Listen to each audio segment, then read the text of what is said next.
చర్చ ఏంటంటే తెలంగాణలో ఇటు కాంగ్రెస్ నుంచి గాని, బీజేపీ నుంచి గాని, బీఆర్ఎస్ నుంచి గాని పొలిటికల్ లీడర్లు దీని మీద మాట్లాడతలేరు. వాళ్ళెందుకు మాట్లాడతలేరంటే బెట్టింగ్స్ యాప్స్ నుంచి కూడా వాళ్ళకి గూడా పార్టీలకు ఫండింగ్ వస్తున్నాయి గాబట్టి మాట్లాడతలేరు అనేది చర్చ. నిజమే అంటారా సార్?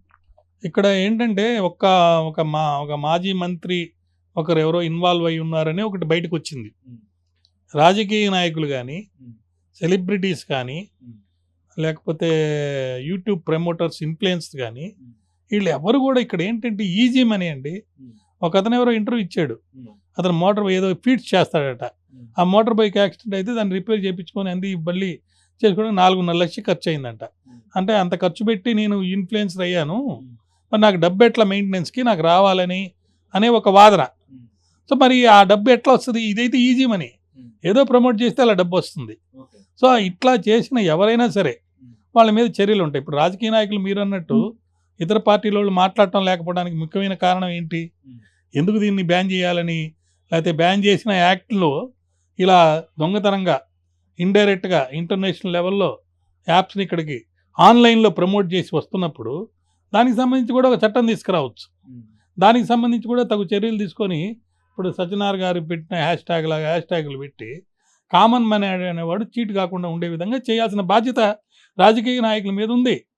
ఆ రాజకీయ నాయకులందరూ కూడా ముక్త ఖండంతో దీన్ని ఖండించాలి.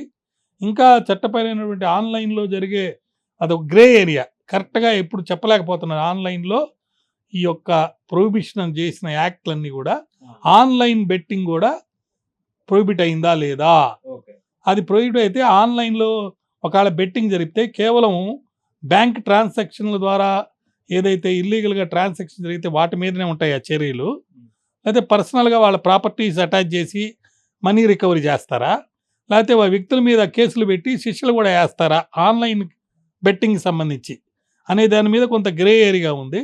నా ప్రకారం అయితే ఆన్లైన్ కానీ ఆఫ్లైన్ కానీ బెట్టింగ్ అనేది టోటల్గా ప్రొహిబిట్ చేశారు. ఏ రూపంలో అది చేసినా కానీ, అది ఇంటర్నేషనల్ లెవెల్లో చేసినా, ఇండియా లెవెల్లో చేసినా అది చట్టరీత్యా వ్యతిరేకము. కాబట్టి ఖచ్చితంగా శిక్షలు అనేవి పడతాయని నేను నమ్ముతాను. ఇప్పుడు ఇందులో ఈడీ ఎంటర్ అయింది కాబట్టి కొంతమంది భయంతో వేరే దేశం పారిపోయిన వారు పరారులో ఉన్నారు. వాళ్ళ ఫోన్లు కూడా స్విచ్ ఆఫ్ చేసుకున్నారు. మరి కొంతమంది అజ్ఞాతంలో ఉన్నారు. సో వాళ్ళ మీద ఎటువంటి చర్యలు ఉంటాయి సార్? ఇప్పుడు ఇద్దరు ఫారెన్ వెళ్ళినట్టుగా వస్తుంది బయటికి, పెద్ద నటులు లేకపోతే దాని బిగ్ బాస్ ఫేమ్, ఎవరు సోషల్ మీడియా ఇన్ఫ్లుయెన్సర్లు కొంతమంది అజ్ఞాతంలో ఉన్నారని కూడా వస్తుంది. కాకపోతే ఇప్పుడు ఇది రికార్డెడ్ ఎవిడెన్స్ అనేది దొరికినప్పుడు వాళ్ళు ఫారెన్లో ఉన్న వాళ్ళ ప్రాపర్టీస్ ఇక్కడే ఉంటాయి, లేకపోతే వాళ్ళ అకౌంట్స్ తీస్తే ఈ అమౌంట్స్ ఎక్కడికి ట్రాన్స్ఫర్ అయినాయని వస్తాయి. ఖచ్చితంగా వాళ్ళ యొక్క ప్రాపర్టీస్ని, అమౌంట్స్ని, బ్యాంక్ అకౌంట్స్ని సీజ్ చేస్తారు. అంతేకాకుండా వాళ్ళని అరెస్ట్ చేసి తీసుకొచ్చి వాళ్ళ మీద ట్రయల్ అనేది జరిపేదానికి పోలీసు వాళ్ళు ప్రయత్నం చేస్తారు. ఇప్పుడు కొంతమంది సెలబ్రిటీస్ మమ్మల్ని క్షమించండి అని చెప్పేసి కొంతమంది వీడియోలు కూడా చేస్తున్నారు. తెలియక చేశామో తెలిసి చేశామో తప్పైందని చెప్పేసి కూడా వీడియోలు చేస్తున్నారు. ఏం చెప్తారు సార్? ఈ బెట్టింగ్ యాప్ను ప్రమోట్ చేసి తప్పు చేశామని ఒప్పుకున్నా కూడా పోలీసు వాళ్ళు వాళ్ళని వదిలిపెట్టడం లేదు. నెంబర్ 1. నెంబర్ 2, చట్టం దాని పని అది చేసుకుంటూ పోతుంది. మీరు తప్పు ఒప్పుకున్నంత మాత్రాన మీ మీద చర్యలు లేకుండా ఉండవండి.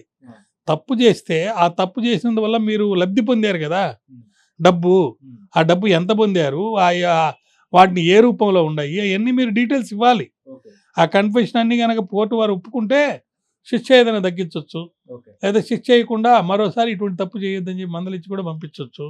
అవన్నీ కోర్టులో నేరం రుజువు అయిన తర్వాత, లేకపోతే నేరం ఒప్పుకున్న తర్వాత కోర్టు తీసుకునే చర్యలను బట్టి ఉంటుంది. ఇప్పుడు చివరిగా ఈ బెట్టింగ్ యాప్ దందాను ఆపాలంటే ప్రభుత్వాలు ఏం చేయాలంటారు?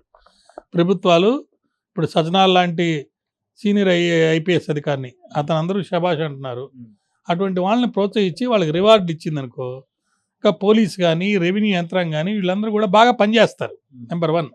నెంబర్ 2, ఈ డిస్ట్రెస్లో ఉన్న యంగ్ మైండ్ని డిస్టర్బ్ కాకుండా ఉండేదానికి వాళ్ళ కంటిన్యూస్ ఎడ్యుకేషన్ ఉండాలి.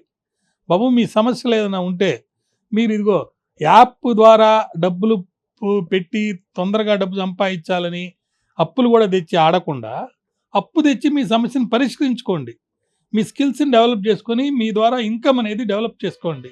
ఇలా తప్పు చేసి శిక్షకు గురి కావద్దని చెప్పి వాళ్ళని కంటిన్యూస్ ఎడ్యుకేట్ అనేది చేయాలి. యాప్స్ లేకుండా చూడాలి. దాంతోపాటు ప్రభుత్వము వాళ్ళకి ఇన్కమ్ జనరేటెడ్ స్కీమ్స్ తీసుకొచ్చి తద్వారా వాళ్ళకి పని కల్పించాలి. అప్పుడు ఖచ్చితంగా ఈ ఎడ్యుకేషన్ వల్ల తప్పులు చేయరు. ఒకవేళ ఎవరైనా తప్పులు చేస్తుంటే తన తప్పు తను తెలుసుకొని క్షమాపణ ఇప్పుడు ఎట్లా అడుగుతున్నారో భయపడి అడుగుతున్నారు. అలా కాకుండా తప్పు తెలుసుకొని అడుగుతారు క్షమాపణ. ఆ సందర్భంలో కావాలంటే గవర్నమెంట్ రిక్వెస్ట్ చేయొచ్చు. ఇది మొట్టమొదటి తప్పు కాబట్టి అతనికి శిక్ష అనేది కొంచెం తగ్గించి వేయండి, లేదా అసలు కేసులో శిక్ష లేకుండా చేయండి అని చెప్పి గవర్నమెంట్ కూడా కోఆపరేట్ చేసి కేసులని డిస్పోజ్ చేయించి భవిష్యత్తులో ఇటువంటి గేమింగ్ యాక్ట్ ద్వారా కానీ లేకపోతే బెట్టింగ్ ద్వారాగా కానీ ఎటువంటి నష్టం ఎవరికి కలగకుండా చేయాల్సిన బాధ్యత ప్రభుత్వం మీద ఉంది. అది చేస్తుంది. ప్లస్ చాలామంది ఇప్పుడు ఆత్మహత్యలు చేసుకోవాలనుకునే వాళ్ళు కూడా ఇట్లాంటి చర్యల వల్ల చూసినప్పుడు తగు న్యాయం మాకు జరుగుతుందని చెప్పి వాళ్ళు జీవించాలనుకొని ఆత్మహత్యలు కూడా చేసుకోకుండా ఆగిపోతున్నారు.